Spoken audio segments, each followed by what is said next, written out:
adik-adik, wah ketemu lagi nih sama Kak Melisa. Nah, sebelum kita mulai sidang anak-anak hari ini, Kak Melisa mau tanya nih, gimana kabarnya 1 minggu ini?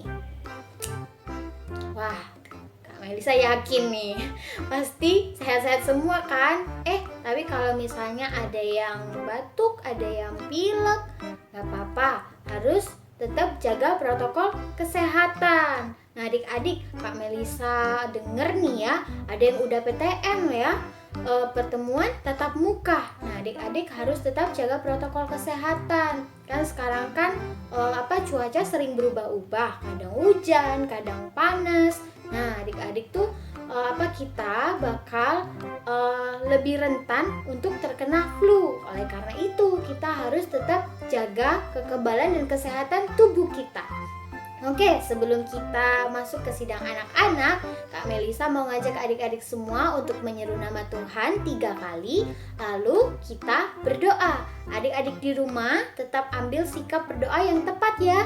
Meskipun di rumah, meskipun sidangnya sama mama atau sama kakak atau sama adik, tapi harus memiliki sikap yang tepat. Oke, yuk kita seru nama Tuhan. Selanjutnya kita berdoa. Oh Tuhan Yesus, oh Tuhan Yesus, oh Tuhan Yesus. Ya Tuhan, terima kasih Tuhan untuk hari ini. Kami ingin sidang anak-anak. Tuhan dapatkan setiap kami. Pada saat kami memuji nama-Mu, kiranya kami juga dapat bersuka cita. Tuhan juga dapatkan telinga kami ketika kami mendengarkan firman-Mu. Kiranya firman ini dirimu-lah yang berbicara. Tuhan Yesus, terima kasih. Amin. Nah, kita udah seru nama Tuhan. Kita udah berdoa. Selanjutnya, kita akan memuji nama Tuhan.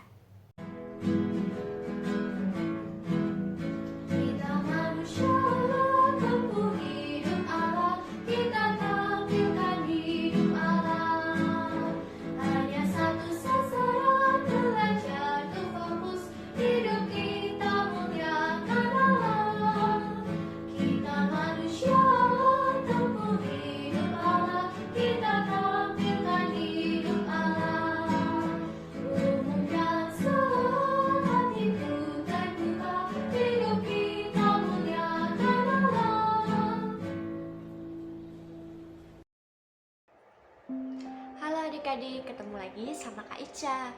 Kita tadi sudah berkidung bersama-sama kan? Adik-adik tentunya sudah siap untuk sekarang mendengarkan firman Tuhan. Sebelum kita mendengarkan firman Tuhan, Kak Ica akan mengajak adik-adik untuk kembali berdoa sehingga biar kita mohon Tuhan ya memimpin setiap kita, melembutkan hati kita dan membuka telinga kita sehingga firman Tuhan yang kita dengar hari ini tidak lalu begitu saja. Yuk, sebelum kita berdoa, Kak Ica mau mengajak adik-adik untuk seru nama Tuhan 3 kali. Kita seru nama Tuhan, lalu adik-adik bisa ikuti Kak Ica berdoa ya. Yuk kita seru nama Tuhan bersama-sama. Oh Tuhan Yesus, oh Tuhan Yesus, oh Tuhan Yesus. Terima kasih ya Tuhan untuk setiap kasih dan penyertaan-Mu kepada kami. Tuhan, kami telah berkidung. Saat ini kami siap untuk mendengarkan firman Tuhan. Tuhan, buka telinga kami, juga lembutkan setiap hati kami, sehingga firman yang kami dengar pagi hari ini tidak lalu begitu saja. Tuhan Yesus, pimpinlah kami. Amin. Puji Tuhan. Nah, hari ini Kak Ica akan membawakan cerita kembali tentang seseorang yang bernama Musa. Nah, adik-adik pasti minggu lalu sudah mendengarkan kan, baik itu yang ikut sidang anak-anak via Zoom atau mungkin yang mendengarkan video sidang anak-anak minggu lalu, bahwa minggu lalu menceritakan bagaimana Musa lahir di satu masa yang tidak mengenakan, di mana Raja Fir'aun yang begitu jahat memerintahkan kepada pengawalnya untuk membunuh semua bayi laki-laki yang lahir pada masa itu. Tetapi Tuhan dengan kasih dan perlindungannya, dia melindungi Musa sehingga Musa terhindar dari kejahatan Firaun pada masa itu, sehingga Musa bisa dirawat oleh anak Firaun sendiri. Nah, Kak Ica sekarang melanjutkan cerita dari minggu lalu. Nah, adik-adik, selama Musa diasuh oleh orang-orang Mesir, dia mendapatkan pendidikan yang begitu baik. Musa itu adalah orang yang suka belajar. Dia belajar sampai usianya 40 tahun. Nah, adik-adik, pada waktu dia diasuh, waktu dia kecil sampai dia besar, dia punya seorang guru yang menuntutnya untuk mau tidak mau belajar. Di sini siapa yang suka belajar? Pasti ada sebagian yang suka belajar, ada sebagian juga dari kalian yang mungkin waktu belajar agak bosan ya. Tapi di sini Musa, walaupun gurunya mungkin waktu itu galak ya, tapi Musa tetap rajin. Dia orang yang mau belajar sampai ketika dia berusia 40 tahun, dia menjadi orang yang pandai, dia menjadi orang yang berhikmat. Nah, suatu ketika Musa itu sedang pergi untuk melihat bahwa pada waktu itu orang-orang sebangsa Musa, yaitu keturunan Israel, sedang berada di bawah perbudakan. Jadi mereka dijadikan budak oleh orang-orang Mesir. Nah, waktu itu dia melihat. Nah, pada waktu itu Musa melihat ada orang Mesir yang memukul orang sebangsanya. Nah, waktu itu Musa menjadi marah karena dia melihat kejadian itu. Nah, dengan maksud hati ia ingin membela orang sebangsanya itu, dia tanpa pikir panjang dia membunuh orang Mesir itu. Dia membunuh lalu menguburkannya di dalam pasir. Keesokan harinya, dia kembali melihat ada dua orang sebangsanya sedang berkelahi, adik-adik. Nah, ketika dia mau memisahkan kedua orang yang sedang berkelahi itu sambil bertanya mengapa kalian berdua saling memukul, saling menyakiti satu sama lain. Namun kedua orang yang sedang berkelahi itu malah berbicara kepada Musa. Mereka mengatakan, sejak kapan? Siapakah yang menyuruh engkau menjadi hakim di atas kami? Lalu mereka juga berkata, siapakah yang mengangkat engkau menjadi pemimpin kami? Apakah engkau bermaksud untuk membunuh aku sama seperti engkau membunuh orang Mesir itu? Ketika Musa mendengar itu, dia menjadi kaget karena dia tidak menyangka bahwa kejadian ia membunuh orang Mesir itu ada yang melihat. Nah, akhirnya Raja Firaun pun mendengar, dan ketika Raja Firaun mendengar tentang perbuatan Musa yang telah membunuh orang Mesir itu, Firaun menjadi marah dan dia bermaksud untuk membunuh Musa. Nah, ketika itu Musa menjadi ketakutan. Dia pergi kabur ke suatu tempat yang bernama Midian.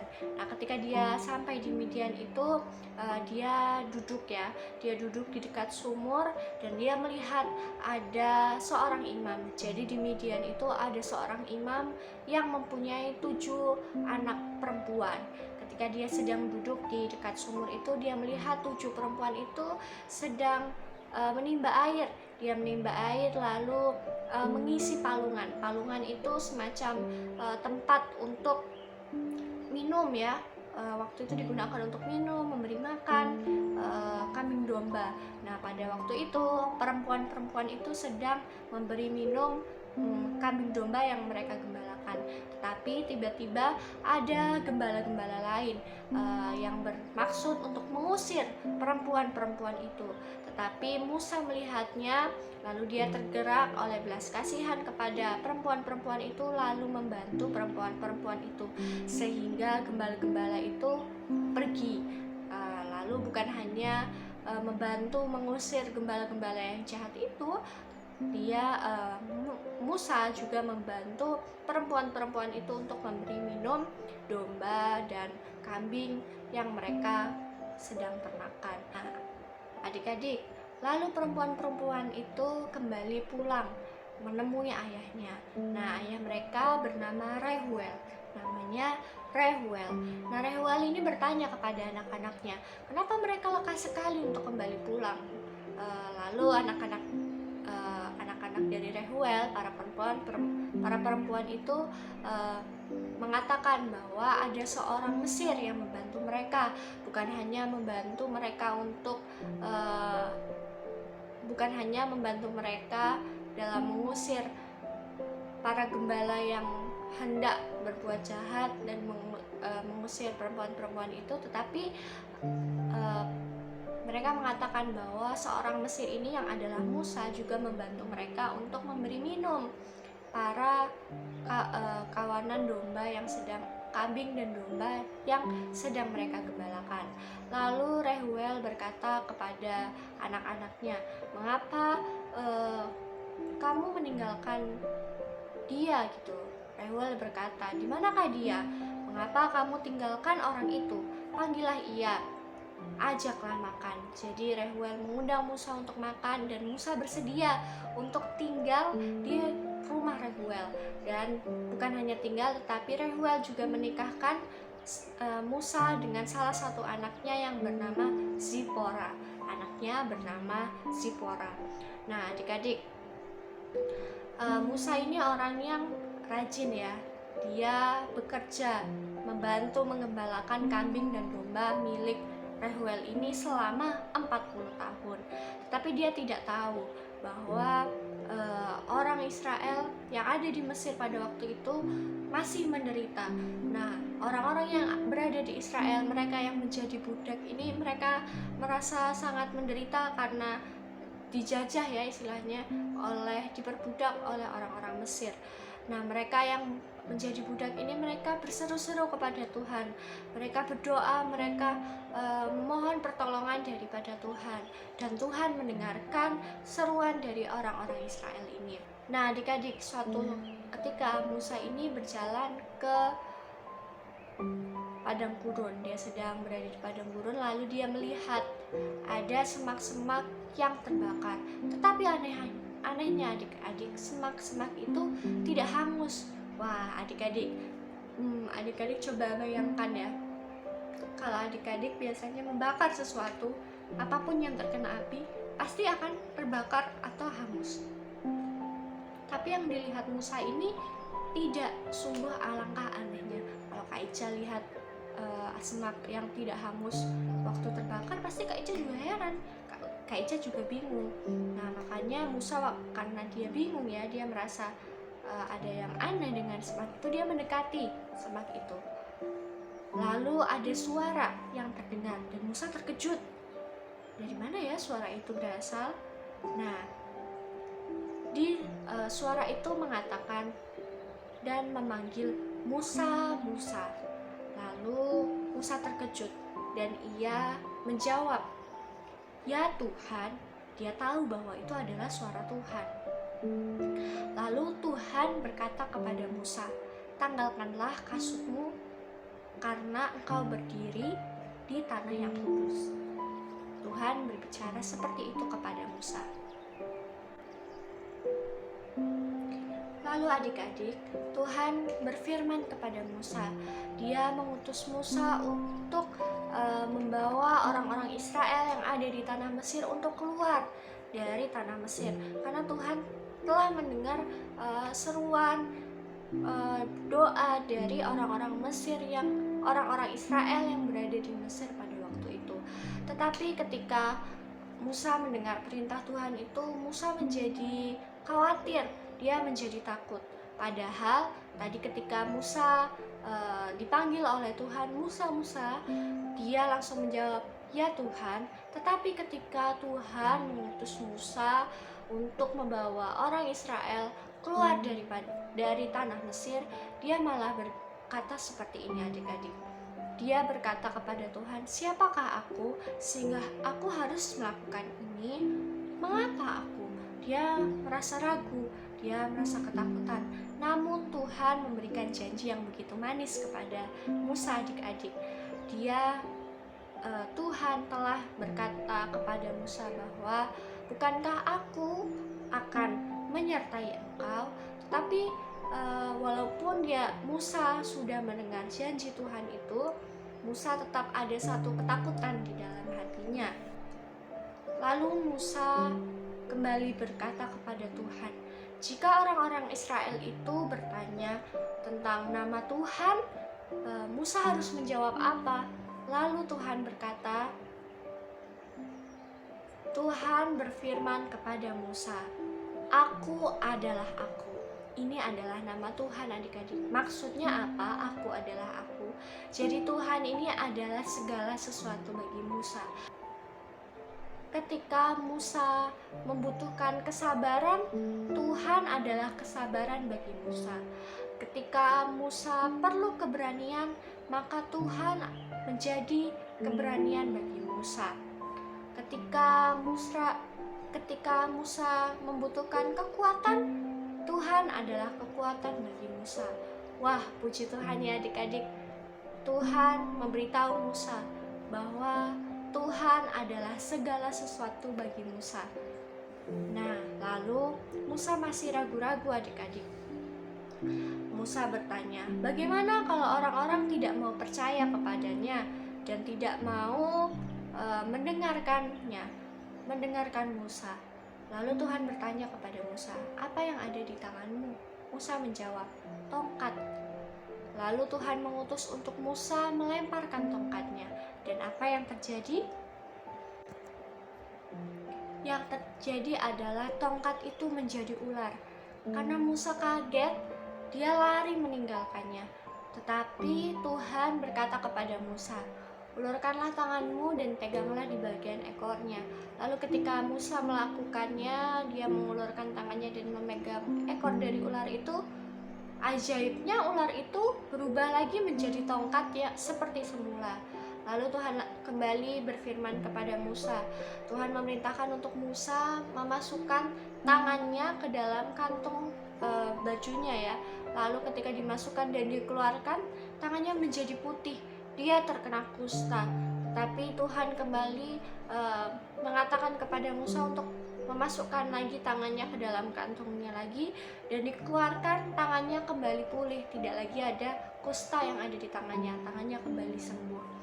Sesudah itu firman Tuhan kepada Musa, jika mereka tidak percaya kepadamu dan tidak mengindahkan tanda mujizat yang pertama, maka mereka akan percaya kepada tanda mujizat yang kedua. Dan jika mereka juga tidak percaya kepada kedua tanda mujizat ini dan tidak mendengarkan perkataanmu, maka engkau harus mengambil air dari sungai Nil dan harus kau curahkan di tanah yang kering. Lalu air yang kau ambil itu akan menjadi darah di tanah yang kering itu. Adik-adik, kalau adik-adik menjadi seperti Musa, dengan mujizat yang sudah Tuhan berikan kepada adik-adik, kira-kira apa yang akan adik-adik lakukan? Apakah adik-adik akan segera pergi menemui Firaun dan menolong orang Israel keluar dari tanah Mesir?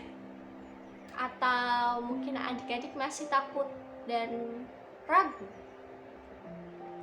Kalau adik-adik takut dan ragu, sama seperti yang dilakukan Musa. Dari apa yang sudah Tuhan berikan kepadanya dan janji yang sudah Tuhan ucapkan kepada Musa, Musa tetap takut. Adik-adik, dia kembali berkata kepada Tuhan, Tuhan, aku ini tidak pandai bicara. Dulu pun tidak, dan sejak engkau berfirman kepada hambamu pun tidak, sebab aku berat mulut dan berat lidah. Tetapi firman Tuhan kepadanya. Mari adik-adik, Kak Ica mengajak adik-adik untuk membaca Keluaran pasal 4 ayat 12. Disiapkan Alkitabnya. Buat kalian yang ada Alkitab, boleh dibaca sama-sama yuk sama Kak Ica. Kita baca sama-sama ya. 1, 2, 3. Oleh sebab itu, pergilah, aku akan menyertai lidahmu dan mengajar engkau apa yang harus kukatakan. Tetapi adik-adik, Musa masih beralasan kepada Tuhan. Dia masih mengatakan, "Ah Tuhan, utuslah kiranya siapa saja yang patut kau utus." Nah adik-adik, setelah itu murka Tuhan pun muncul, karena mungkin istilahnya begini, kalau adik-adik dimintain tolong sama mama misalnya, tolong pergi belikan mama gula di toko sebelah, adik bilangnya, nanti aja lah ma, masih mager. Lagi 2 kali, tolonglah belikan sebentar itu loh. Nggak mau ma, nanti suruh aja misalnya adik, atau suruh aja kakak, jangan suruh aku. 3 kali pasti mamanya adik-adik udah mulai gregetan ya, pasti udah mulai minta tolongnya pakai nada yang agak tinggi, misalnya ayolah cepetan, minta tolong sebentar. Nah sama Tuhan juga mungkin agak gregetan ya sama Musa, karena Tuhan sudah memberikan semuanya kepada Musa, memberikan penyertaan, menyatakan bahwa diri Tuhan adalah segala sesuatu bagi Musa, tetapi Musa tetap saja tidak mau. Nah adik-adik, ketika Tuhan murka seperti itu, Musa langsung cepat-cepat menyadari. Untungnya Musa cepat-cepat menyadari, dan sejak saat itu ketika apapun yang Tuhan utuskan kepada Musa, Musa langsung mau, Musa langsung taat, Musa langsung dengan segera melakukannya. Nah adik-adik, dari cerita Musa ini kita bisa belajar apa sih? Banyak hal. Yang pertama, kita bisa tahu bahwa Tuhan yang sama, Tuhan yang menyertai Musa, Tuhan yang adalah segala sesuatu bagi Musa, juga adalah Tuhan yang segala sesuatu itu diberikan juga kepada kita. Ada istilah namanya Tuhan itu Al-Muhid. Al-Muhid itu adalah segala sesuatu. Tuhan itu adalah segala sesuatu yang kita perlukan. Adik-adik perlu apa? Adik-adik ketakutan, Tuhan akan menjadi keberanian buat adik-adik. Tuhan, kalau adik-adik ingin menjadi anak yang pandai, ketika adik-adik sudah berusaha dengan belajar dan memohon kepada Tuhan, Tuhan akan menjadi hikmat bagi adik-adik. Wah, puji Tuhan ya, Tuhan kita adalah Tuhan Sang Adalah. Dia adalah segala sesuatu yang kita perlukan hari ini. Nah, oleh karena itu, apa tugas kita sekarang, PR kita sekarang? Kita perlu belajar untuk menjawab panggilan Tuhan dengan segera. Bukan nanti, bukan ntar aja, tetapi sekarang. Iya, segera. Sekian cerita dari Kak Ica. Semoga adik-adik bisa terberkati dengan firman Tuhan hari ini. Amin. Puji Tuhan ya adik-adik ya atas cerita dan firman Tuhan yang sudah disampaikan tadi ya. Kita tahu nih bahwa Tuhan itu mempersiapkan Musa tidak hanya dalam waktu 1 tahun, 2 tahun, tetapi dalam waktu yang sangat lama ya. Awalnya 40 tahun di Mesir, kemudian Tuhan mendidik Musa lagi 40 tahun lagi di Midian, dan akhirnya baru Tuhan bisa memakai Musa, baru Tuhan memanggil Musa untuk suatu pekerjaan yang besar. Nah adik-adik, puji Tuhan ya, selama Tuhan mempersiapkan Musa, mendidik Musa selama berpuluh-puluh tahun ini, Tuhan tidak pernah meninggalkan Musa sendirian. Tuhan selalu menyertai Musa. Nah puji Tuhan adik-adik, hari ini Tuhan juga senantiasa ya mempersiapkan kita untuk panggilannya yang begitu mulia. Nah tapi juga Tuhan selalu menyertai kita. Dia tidak pernah meninggalkan kita seperti Tuhan tidak pernah meninggalkan Musa. Puji Tuhan adik-adik ya, hari ini Tuhan juga memanggil kita ya. Ketika Dia mempersiapkan kita, Dia juga memanggil kita. Nah karena itu kita juga harus selalu menjawab panggilan Tuhan. Nah adik-adik, supaya terus ingat nih ya cerita pada hari ini, kita juga akan menghafalkan ayat nih. Kita akan mengingat bahwa Tuhan selalu menyertai kita. Nah ayat hafalan ini kali ini pendek nih. ada dalam kitab Keluaran pasal 3 ayat 12. Yang punya Alkitab dibuka dulu Alkitabnya di Keluaran pasal 3 ayat 12. Kita baca sama-sama ya. 1, 2, 3. Keluaran pasal 3 ayat 12. Lalu firman-Nya, bukankah aku akan menyertai engkau? Amin. Sekali lagi, Keluaran pasal 3 ayat 12. Lalu firman-Nya, bukankah aku akan menyertai engkau? Amin. Wah, ayatnya pendek sekali, adik-adik, mudah sekali untuk dihafalkan. Nah, adik-adik bisa minta tolong mama, papa, kakak, atau orang yang ada di rumah ya untuk membantu menghafalkan. Dan perlu diingat ya adik-adik bahwa mumpung ayatnya ini pendek ya, jangan sampai ketika sudah hafal sekali lalu dilupakan. Tapi biarlah terus firman-Nya tinggal di dalam hati kita. Terus diingat ya adik-adik ya bahwa Tuhan selalu menyertai kita. Nah, puji Tuhan ya tadi adik-adik ya atas ayatnya, atas cerita, atas kidung, atas sidang anak-anak pada hari ini. Nah, tapi sidang anak-anak kita sampai di sini. Ya, terus diingat ya adik-adik ya bahwa kita mempunyai Allah yang selalu menyertai kita. Nah, kita akan tutup sidang ini di dalam doa. Adik-adik ikutin Kak Misha berdoa ya. Ambil sikap doa yang baik. Kita suruh nama Tuhan dulu 3 kali. 1, 2, 3. Oh Tuhan Yesus, amin. Oh Tuhan Yesus, amin. Oh Tuhan Yesus, amin.